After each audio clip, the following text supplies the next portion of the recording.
our DEI Leader Network.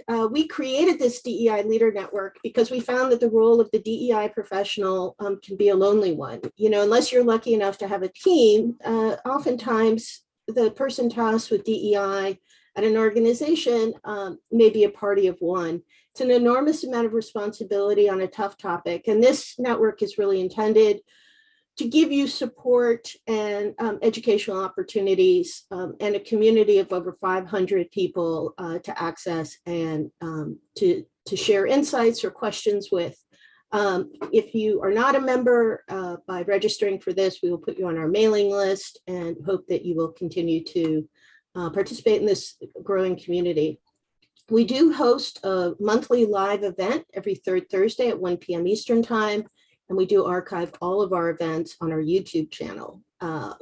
So if there's one that you've missed, or if you want to revisit this one later on, it'll be up in a couple days there. So a little bit about us. Diversity Works is a woman-owned and led firm that helps you maximize the return on your investment. We do a deep dive to understand your business and provide actionable recommendations. All to say, we believe in the business case for DEI. And that's really fundamentally our approach to any engagement. So we want to take a moment to acknowledge that Juneteenth, Freedom Day, is this Sunday, and tell you a little bit about the history of the date. It falls on June 19th every year, and Juneteenth is a shorthand version of June 19th. It marks the day when federal troops arrived in Galveston, Texas in 1865. Let's note that was just about 150 years ago, to take control of the state and ensure that all enslaved people be freed. The troops' arrival came 2.5 years after the signing of the Emancipation Proclamation. Juneteenth honors the end to slavery in the United States and is considered the longest running African-American holiday. On June 17, 2021, it officially became a federal holiday. Confederate General Robert E. Lee had surrendered in Appomattox Courthouse 2 months earlier in Virginia, but slavery had remained relatively unaffected in Texas. The people of Texas were given the proclamation that they were informed that in accordance with the proclamation from the Executive of the United States, all slaves are free. We want to direct you to our partner page, blackfacts.com. It's a wonderful website. They have curated enough content for you to feed into your website from their content library to feature a historical fact about Blacks and African Americans in this country on your website. And then last but not least, a slightly more contemporary quote from Mr. Fred David Gray, who worked closely with MLK. And I think this really speaks to how we feel about the issue of racism and progress. Let us not assume for one moment that our work is done. The struggle for equal justice continues. With that, we'll get to the heart of today. I am so excited about this discussion. We have been talking to investors for over a year to understand what they want to see from companies in terms of DEI performance. And today we will discuss why an investor would even consider investing in a responsible company when we think of investors as only caring about the bottom line. Then we're going to talk about how they measure these companies and what frameworks they're using and how DEI fits in. And lastly, and perhaps most importantly, we want to give you some guidance on how to use this newfound knowledge to get your DEI efforts funded at your company. So Richard Branson is a CEO role model for me, a North Star, if you will. When I went to business school far too long ago to share, we read a case study on Virgin Atlantic, and he has always seen the link between happy employees and high-performing companies. He certainly has the track record of success. And I love this quote, that your employees are your real competitive advantage. They're the ones making the magic happen, so long as their needs are met. And that's really in line with our philosophy. So moving right along, why should anybody invest in diversity, equity, and inclusion? Well, we fundamentally believe it's the right thing to do, smart thing to do. We, as I said, fundamentally believe in the business case for diversity, equity, inclusion. And over the past few years, at least in the United States, we've seen the country react to terrible injustices, making the topic more relevant than ever, including the murder of George Floyd, which has led to even more attention from a wide variety of stakeholders. We see the country's demographics changing, and this means that only the most inclusive and equitable companies will be able to attract the best talent. So a focus on your organization's values, how you manage your workforce, and even how you spend your money are critical to remain competitive. The good news is that we believe it's both a business imperative and a business advantage. So now it's the good stuff. Let me introduce you to our panel. Catherine McDonald is the co-founder of Radiant ESG Global Investors, a female-owned independent asset management firm focused on next generation ESG, and we'll describe that acronym in a little bit, and impact investment opportunities for institutional and wealth management clients worldwide. She was previously the head of sustainable investing at Rosenberg Equities, overseeing the integration of ESG information in Rosenberg's investment process and leading the firm's ESG and impact research effort. Earlier in her career at Rosenberg, she held positions in portfolio management, applied research, and was the head of investments for Australia and New Zealand. Catherine holds an undergraduate degree in economics from Willamette University and a Master of International Management from Thunderbird, the American Graduate School of International Management. She is also the founder of Aquanos Collective, a water research platform, a member of the board of the Responsible Investment Association of Australasia, a member of the Bretton Woods Committee, and a member of the Stewardship Council for the ACT Standard of Corporate Culture created by City Hive UK.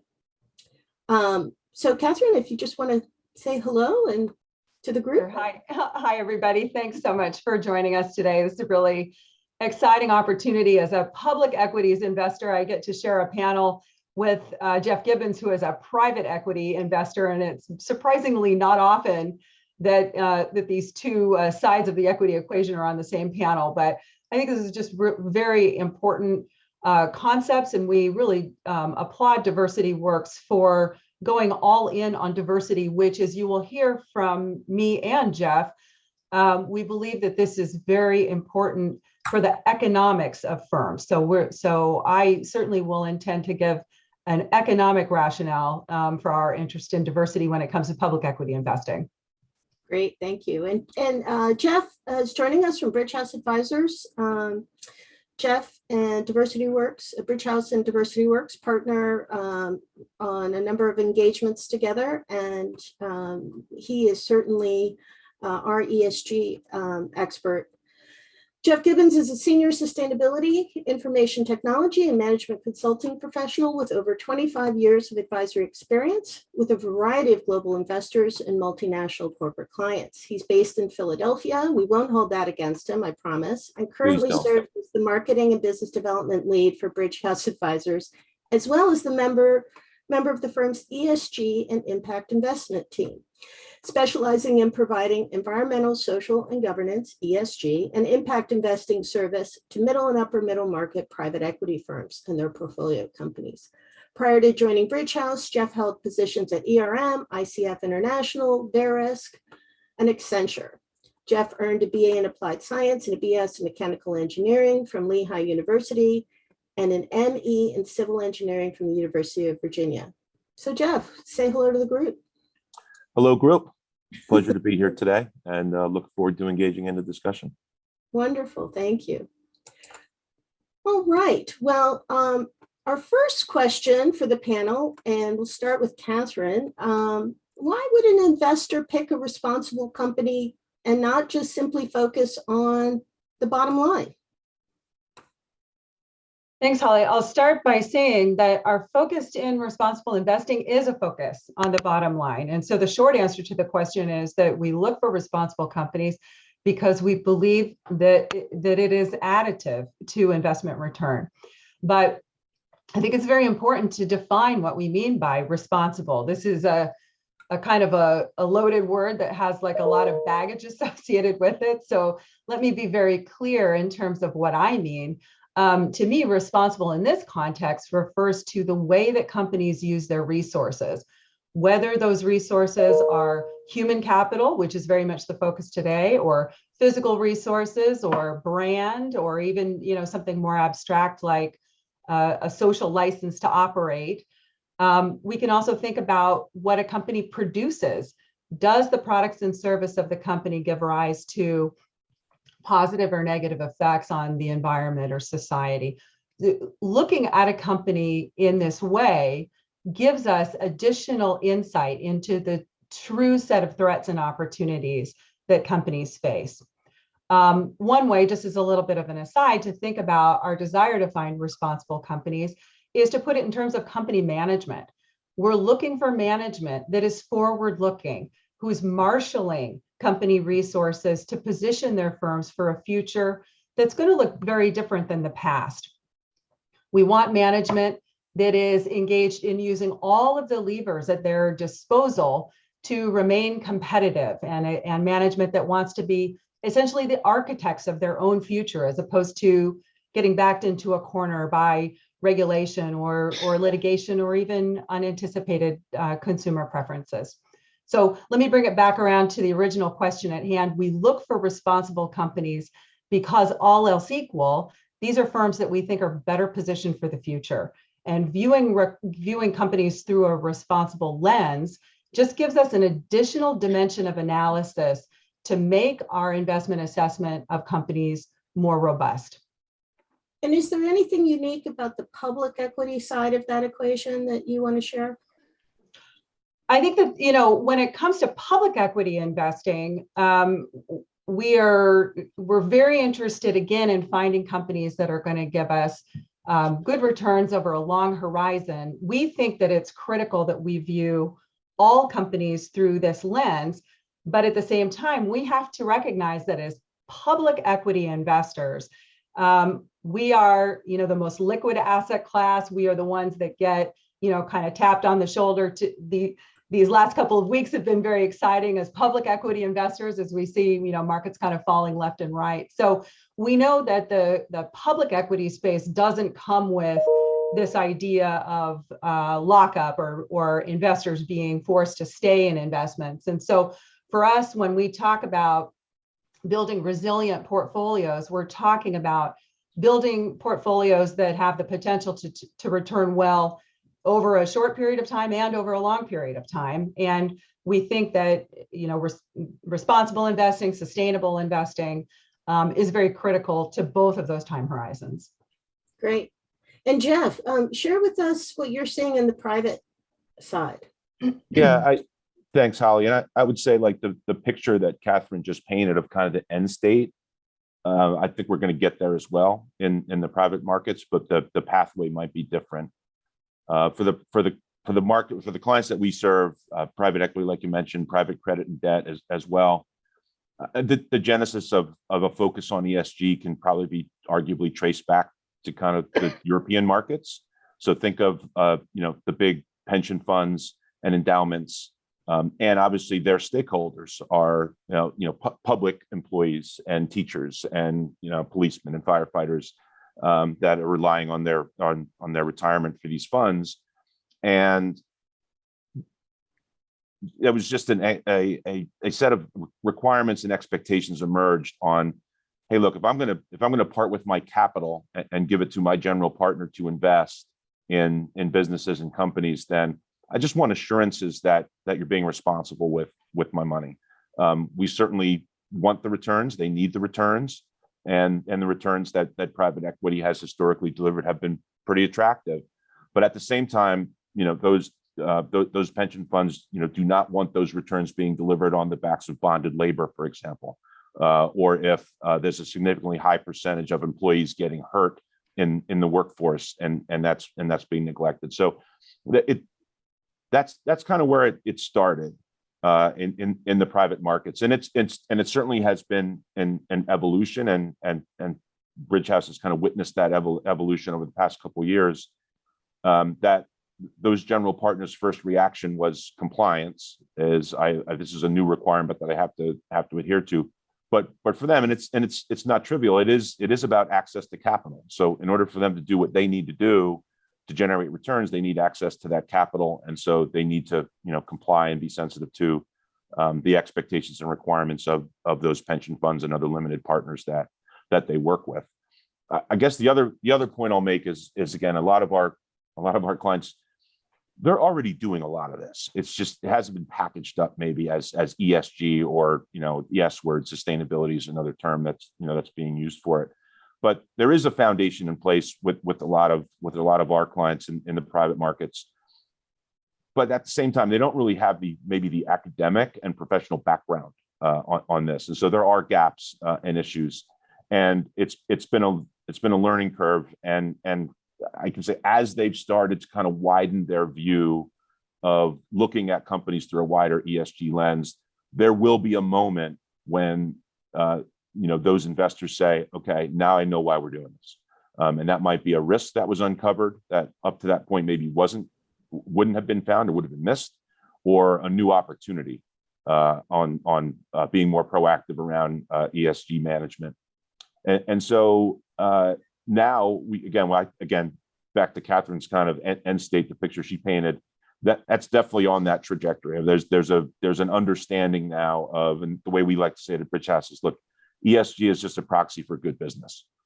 And there's a realization now that this is good for business, it's good for returns. And I think the global pandemic illustrated it in certain ways too, that we saw the companies that were better at ESG were just more resilient, I think, during the shock associated with the global pandemic. And so I'll close with that. Holly, back to you. Great, thank you. One of the things you said reminded me of a conversation we had prior to this in planning for this call, and feel free, either one of you, to weigh in on this, is that, this investor money doesn't all come from US-based sources. And so we often think about our very capitalistic sort of value structure here in the US, but money is coming from all over the globe. I think of, the super fund out of New Zealand, Catherine, that, one of the leaders on ESG and how they might be bringing their values to bear in terms of their investment decisions. Great. Well, let's move right on. I think in short, what we want to say is, why do investors care about investing responsibility? Well, a well-managed, diverse, and responsible company is, simply put, a better investment. One of the early comments Catherine made to me as I tried to learn more about this topic is investors like companies that manage their own destiny, that control their destiny, that don't wait to be regulated, that don't wait to be told, but are really taking charge and making those decisions of themselves before that they are required by law or by some other structure. So Jeff, we'll go back to you now. And so how are your investors, how are the private investors measuring this concept of responsibility? Yeah, it's, well, again, they're private, right? So there is a challenge in terms of access to information and data for the measure. So it's still, well, it's probably moved beyond early days. So there's definitely some approaches for this. I think for the private markets, the emphasis is on, what is potentially material to the business, and how we think about that is what are the key topics or factors across ESG for any given business that, if not managed effectively, could result in financial or reputational harm, to that business. So the idea is you're not focusing on 30 different potential ESG topics across this broad spectrum. You're trying to get it down to what are the 6, 7, 8, or 9 topics that really matter the most across ESG, and that the company actually has operational control over. And so you start by focusing and prioritizing on what matters, and then you can have a discussion on, okay, what are the metrics and KPIs that we can start tracking to kind of measure success. Now, that being said, not every ESG topic lends itself to a number that can be tracked and trended over time and then set targets again. So a lot of the environmental topics do lend themselves to that. They're a little easier to do, but some of the social and governance topics are a little more Boolean. So measuring responsibility is one, I would say, in the private markets, focusing on what's important, what's potentially material. Tracking metrics and KPIs where you can do that, but also there's a qualitative aspect to ESG performance that you have to kind of combine with the metrics and KPIs to kind of build up a really picture of performance. The way that we assess that at Bridge House is in terms of how a company is performing would be one, we would look at what policies, procedures, management systems, and accountability are in place within the business to manage these topics. And then we look at, well, what's their current performance? How are they performing? And that's where some of the metrics and data come in. And that way, if you focus on both of those, then you can really suss out, is a company good at this or just getting lucky? Right. Is it built into their DNA, right? Is it part of how they run their business? And so just in the interest of the general listener here, KPI is a key performance indicator. And so when you think about a company, an executive team managing a company, and a dashboard where they're looking at the key things that they want to monitor on a monthly, quarterly, or annual basis, these would be items from this group of categories that might be added to that dashboard. And again, to reiterate what Jeff said, it's because they can impact the bottom line. And the shorthand for that is they're material to the bottom line. So I'm gonna now ask Catherine the same question, but then also go ahead to the next slide, because she's gonna introduce this group to some of the frameworks that are in place or being developed. Let me just stress that it is not important for you to become experts in these frameworks. What we really want you to take away is the idea that these frameworks are evolving, they exist, and they are the means by which a lot of investors are evaluating companies. So with that, Catherine. Yeah, sure.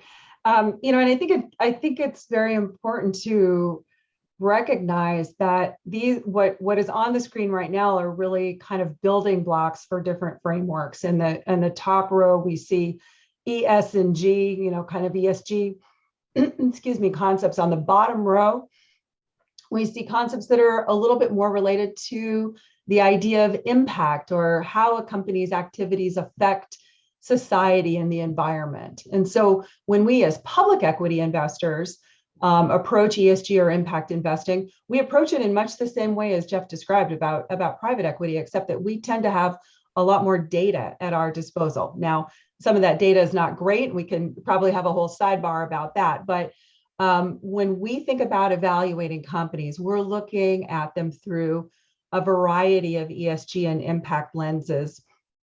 Focus on how does a company stack up relative to its peers today, and does that company appear to be evolving over time? And frankly, I will tell you, as a public equity investor, that latter bit about evolution is a little bit more important to us in our investment process. So at the heart of our decision about what information to use, what information not to use, again, is this idea of materiality. Which of these ESG and impact concepts relates most directly to predicting future risk or future return? Materiality is going to be different for every company that we cover. And so a lot of the hard work that we do on our side is really deciding, okay, for a cement company, what do we think the valuable pieces of information are? Yeah, it's very different than the way that we would look at a bank when it comes to ESG and impact. And I'll say just as an aside that most investors, especially most large public equity investors, have their own conception of materiality. So there's no general agreement on a single framework or a single set of weightings that we use for companies or for sectors, which I know is very frustrating for the companies that are looking to be evaluated. It's kind of a little bit in the eye of the beholder.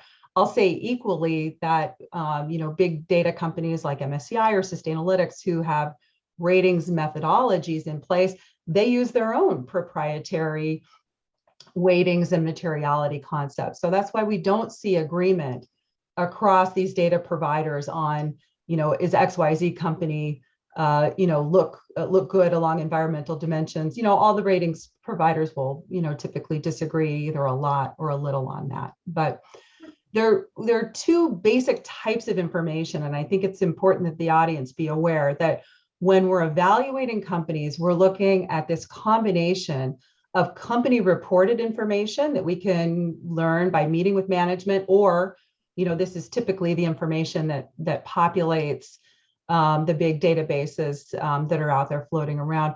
But we also look at information that is not under the direct control of a company and its management. And this can come to us in the form of news flow, NGO information, legal filing information. And it really is by using this combination of data that is controlled by the company and data that's outside of the company control, that we think we really get kind of a true picture of ESG and impact for publicly traded companies. Right, and I think that really reinforces your comment that you can't really hide from this. So take control of your destiny, especially if you're a publicly traded company and Catherine's keeping an eye on you, and be intentional about your efforts here, which is what Jeff was getting at, which is, it should be repeatable, right? It should be hardwired into your organization. So thank you both for that. And we'll go on to our third and last question before the Q&A.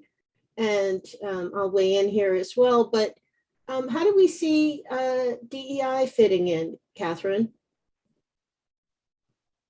So back to this idea of a company's management really marshaling all of its resources to keep that company competitive and to prepare that company, for what comes next. There is just an abundance of research at this point, and we've seen it empirically within our own investment practices, showing that companies that are more diverse have economic advantages relative to their peers in terms of attracting workers, attracting new customers. Within the tech sector, we've seen that this, innovation time is better amongst diverse teams. In the extractive industries like mining, we see that safety records are better when there are more women in management positions. For more profitable companies, we see this presence of what's called a profitability moat that's associated with greater diversity in management. So there are a lot of very, very good things and a very good economic rationale associated with an emphasis on DEI when it comes to really positioning your company for future success. Now, the question is, why would this be? At the heart of the argument is the idea that diversity is the remedy to groupthink. When we think about challenges that companies face, why can't we expand into new markets? Why are we lagging our peers on this? Why aren't we developing things fast enough? We think that groupthink is this very insidious, value-destroying thing that overtakes companies that are, when you have everyone in a room who went to the same schools, who comes from the same problem-solving frameworks, who kind of speaks the same language, there's this myopia that overtakes management. And diversity, critically, when paired with inclusion, is the remedy in our minds and will give companies a definite leg up. What I'd like to say, just as an aside, is that historically, when we've talked about diversity, there's been a really heavy emphasis on gender diversity. And at least in public equity markets, it's because that's where we've had a considerable amount of data to work with. And you'll find that where there's data, things get studied and it turns into research papers. This argument about diversity being the remedy to groupthink, that certainly goes well beyond gender. When we talk to companies, when we analyze companies, what we really want to hear from company management is that there's a very purposeful emphasis on getting people from different backgrounds around the table in decision-making roles. And that can be people from different ages, people from different schools, people of different race and ethnicity. So diversity should not be limited to gender. And I think that that's when we look at where companies are going and certainly where ESG and impact analysis is going, it's pushing further and further into a broader definition of diversity, which we think is very positive. That's great. Thank you for that. And Jeff, speak to what you're seeing on the private side in terms of the emphasis on DEI, and I'll speak to what we're seeing in partnership with you as well. Yeah, please do, because as you know, we go to the pros, such as yourselves and your colleagues, for our clients. But I guess 2 points on kind of fitting in, or maybe the first fitting in is just again under that kind of umbrella of ESG and sustainability topics that can be focused on. Yeah, I mean, DEI falls out from under that. And it's clearly, I would say, over the past 24 months, it's been climate change and DEI that have been the two hottest topics under that nebulous umbrella of ESG and sustainability throughout that time frame. And so, the approach that we take is more, by sector. So there's certainly an increased awareness around it. But, that being said, I mean, women in tech has been a thing for years, right? And women in STEM, has kind of predates this latest focus. So on one standpoint, it's one of several topics, and for certain businesses and sectors, it's important. It needs to be focused on, and there's definitely benefits that Catherine just articulated. I think and so I'm more speaking at the company level. Yeah. But if you think about the investor level of the markets and the clients that we serve, that one's more interesting, because they do have a problem, and they're at a point now where they recognize they have a problem, or maybe I shouldn't say a problem, they have an opportunity. Is how we like to get them to think about it, because what I've observed is that most of their entry level, like associate classes that they hire in, are actually fairly diverse. There's gender diversity, there's racial and ethnic diversity. But then when you get to the highest levels of those firms, management levels, they all look the same. And now they're looking around the table saying, how did this happen? Like, how can we all look the same at this level, but yet we actually are reasonably diverse when we recruit and hire? And they don't know the answer. But so there definitely is an awareness. They definitely there's an awareness of it now. And I think, and you can speak to that. I'll turn it over to you. There's a receptivity now to solving, to kind of addressing it and taking advantage of the opportunity. Well, what I think, just to, and we'll go into some specifics, but one of the things you both have touched on is this idea that there's this ecosystem of pressure coming down on all companies to do better, whether it's on environmental, social, or governance. And so I always think of, so you imagine Catherine is picking companies based on their ESG performance, and you've got private investors that are getting pressure from the people that give them money, right, to do better on DEI. And in the private sector, it's more about progress, not perfection. And it's more about reporting right now than actual results. But what is inferred from that is that over time, those investors will want to see progress, right? They will want to see improvement. Right now, everybody's sort of getting a pass. Just tell us where you're at. Let's get a baseline. Let's get a starting point, and we'll start measuring. But this ecosystem, so I always think about the example that REI decided that they were going to require a DEI statement from all of their suppliers. And if you didn't have a plan in place, again, progress, not perfection, then you weren't going to be on their shelves. Well, that doesn't matter if you're backed by private investors or public investors. You could even be a family-owned company in Northern Indiana. If your customer, who in turn is under pressure from their investors to make progress, and to make progress on things on their supplier diversity, then every company is going to need to worry about that. So I just want to sort of, frame that for everybody on the call. So, what we see is when DEI works at a firm, you see happier employees, better products, better reputation, and to Catherine's point, less groupthink. And so that's all sort of motherhood and apple pie. Like, why wouldn't you want to do that? Those are all good things. And then on the flip side, when you see that DEI is lacking in an organization, you see things like worker shortages, right? Labor strikes, high turnover, which the corollary of that is poor employee engagement. You see lawsuits, which, we can touch on my friend Wayne's expertise with the Workplace Fairness Organization about that. You also see a lack of leadership diversity, which Catherine spoke to. And part of what Catherine was also getting at is because of a lack of transparency and reporting on the workforce composition, sometimes the leadership team is the only thing, the leadership team and the board team are the only things that you actually can evaluate and measure.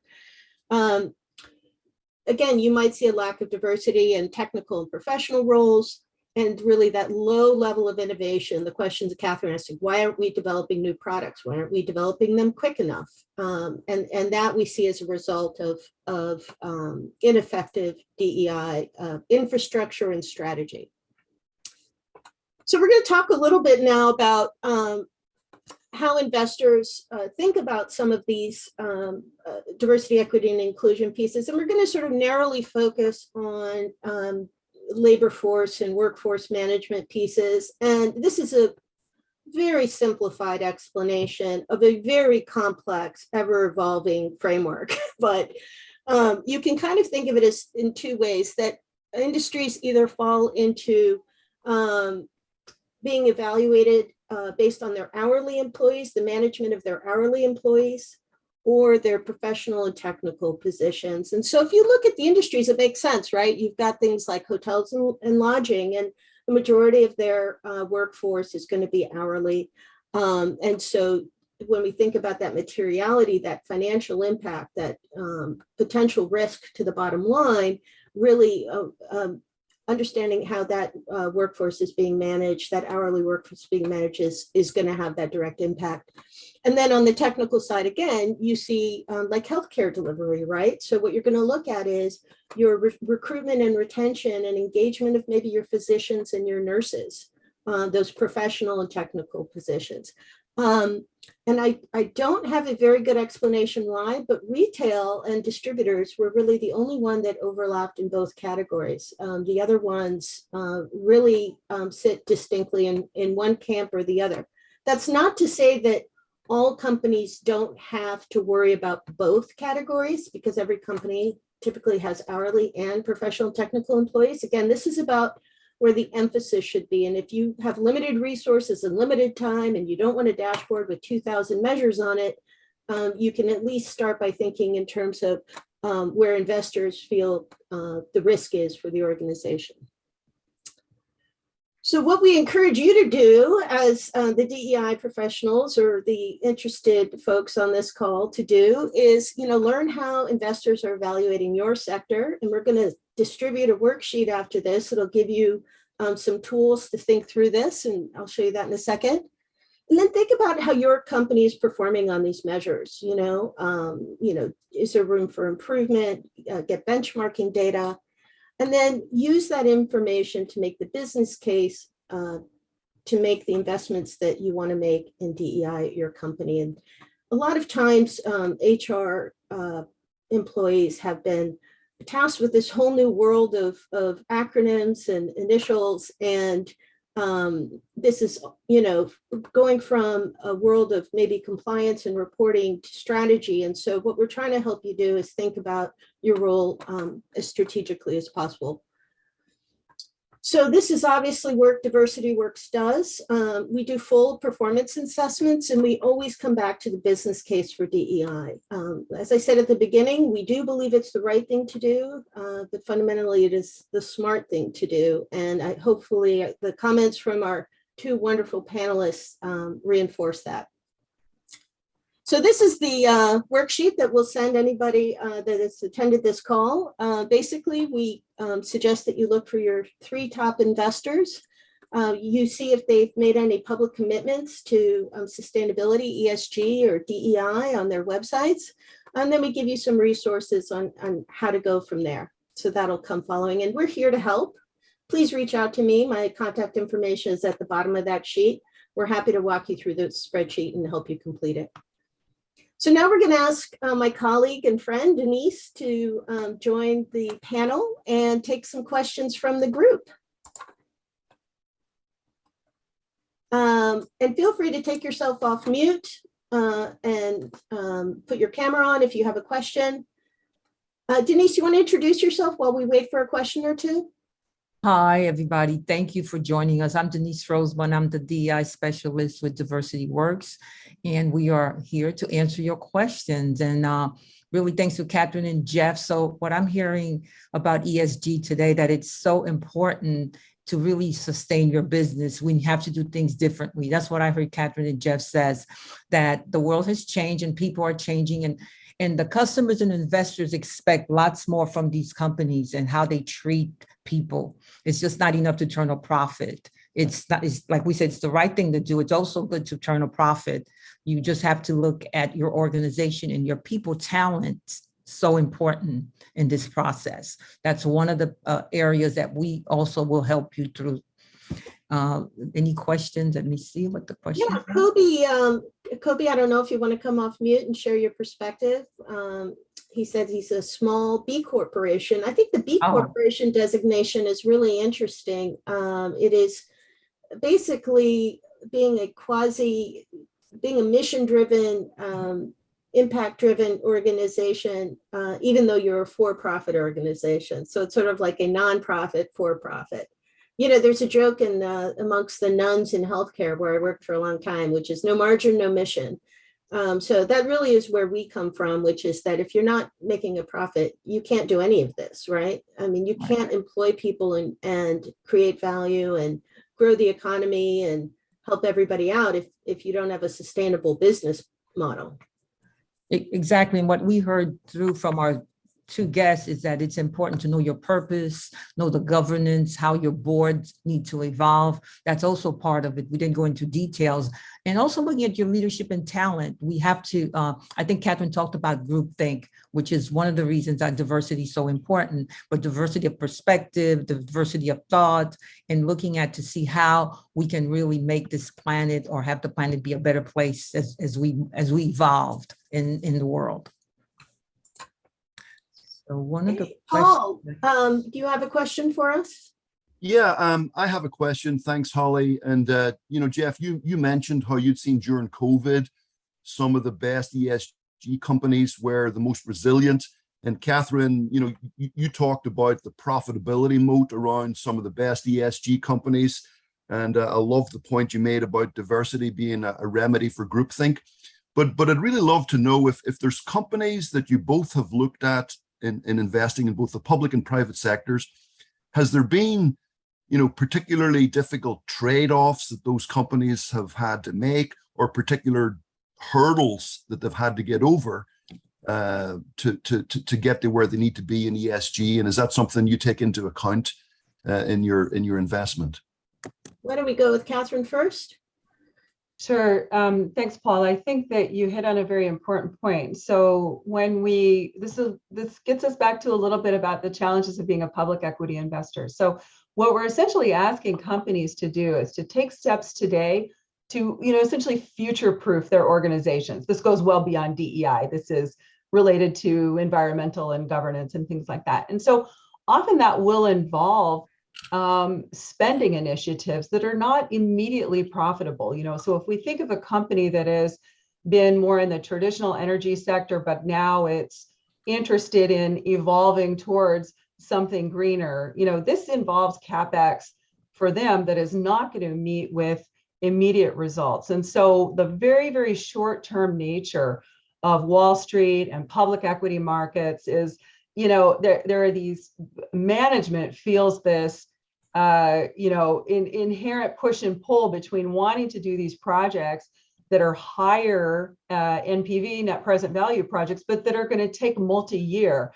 as opposed to doing something that's lower NPV that might have a trade-off like next quarter or next year or something like that. So as investors, our job is to encourage management to really take on important long horizon work. And so a lot of what we you know, when we're talking about engaging with management, or when we're even looking at companies and how they're positioning themselves, a lot of what we're interested in understanding is a concept that we're calling credible intent, which is how committed is this company to actually putting measures in place to help itself be competitive over the long term. But this is a very, very real push and pull within companies and for investors.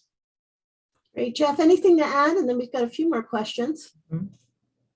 Yeah, and I'm glad Catherine kind of widened the lens, because I was going to do the same. I think, and Holly, you can attest to this. I think in the markets that we serve, there's still probably some convincing that needs to happen on the financial returns and value of DEI, but certainly broader ESG topics.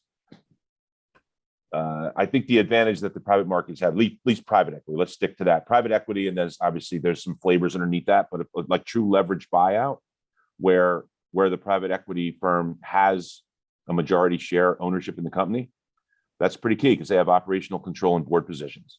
So I've watched them, that make commitments to this, and I've got several clients that say we want to be best in class in this, and now they use that to their advantage because they've got board seats and operational control. So they're starting to drive ESG initiatives, not only at individual companies, but sometimes across entire portfolios of investment funds, which is exciting to see.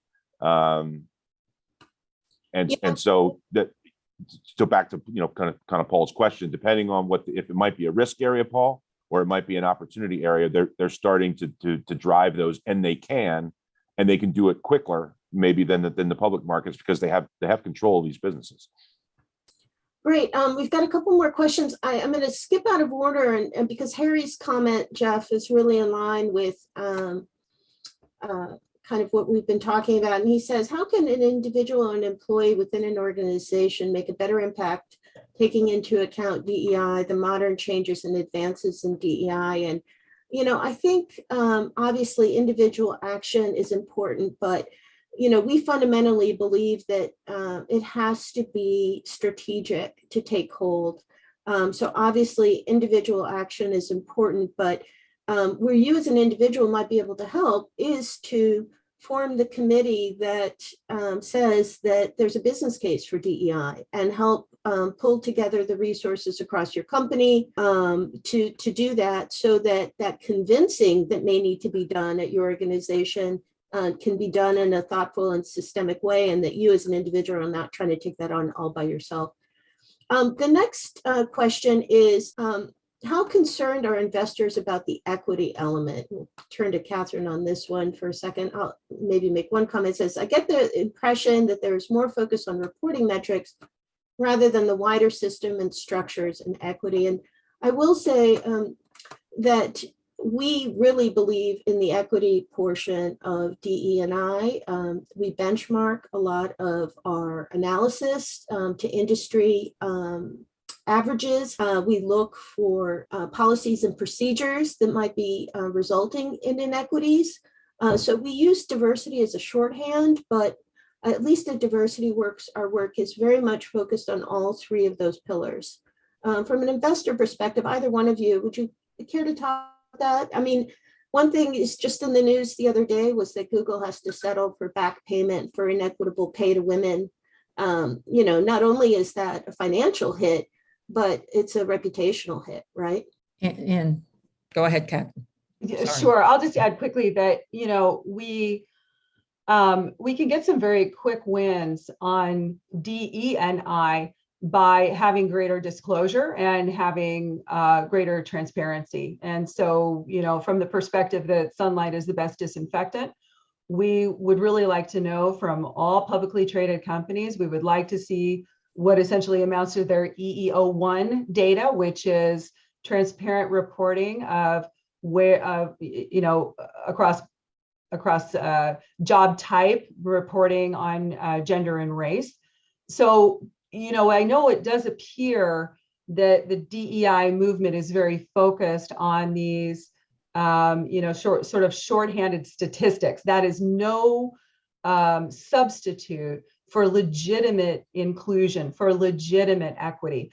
But I think what you're hearing from us is that this is the starting point that allows us to have a conversation. And to the extent that we can get to the bottom of, kind of an apples to apples comparison of firms along some very simple metrics, then we can really start to get into things that are much more structural and will frankly require not just corporations to do something, but the government and society. The problem of equity and inequity is not only the purview of individual companies. But by getting these statistics that I realize seem a bit shallow compared to, what an end goal might be, at least it gives us a place to start.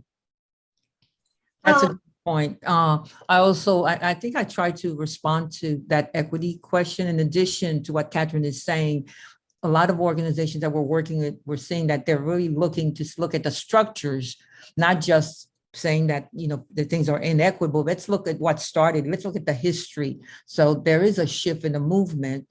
And the other question about equity yields power, it's a non-starter, but we are seeing that shift, that mindset where before we did talk about the business case and people were getting it. So it's a journey. It's not going to happen overnight. Not only do you explain the equity piece and the process, but looking at it from what caused it, what were the systems behind it, and are the systems still in place, and what can we do? That's why there's a whole social movement right now when we talk about DEI and equity, and you talk about assimilation. I like to call it more acculturation before the assimilation is what was happening before, where you give one thing up and you just get you merge it together. But let's look at each as an individual, like Catherine and Jeff said, as independent, different thoughts, different way of thinking, so that we can kind of make a shift and a change. Yeah. So we're almost out of time. Thank you so much. And Denise, thank you for those comments. I just want to, close out by saying the reason we were really excited about this conversation is that we wanted you to know that, especially to the folks that spoke about the structural racism or the structural inequities and the shifts in power, is that for a lot of companies, there's no more powerful entity than the people that give them money and invest in them. And so we wanted you to know that investors are starting to make this a requirement. Are we there yet? Are we where we want to be? Absolutely not. But we want you to take heart that there's been a real fundamental shift in holding companies accountable. And like I said, in that ecosystem of accountability, that accountability is cascading down from public companies to private companies to family-owned companies. And so we're really optimistic and encouraged, and we'll continue on our own with our clients' push for improved progress. So with that, I want to give a deep thank you to both Jeff and Catherine and Denise. It's been a great discussion. We will archive the session in a few days on our YouTube channel, and we would love to continue this conversation. I'm sorry, I know we had a few questions we didn't answer, but we'd be happy to take them offline and address them one-on-one or over email.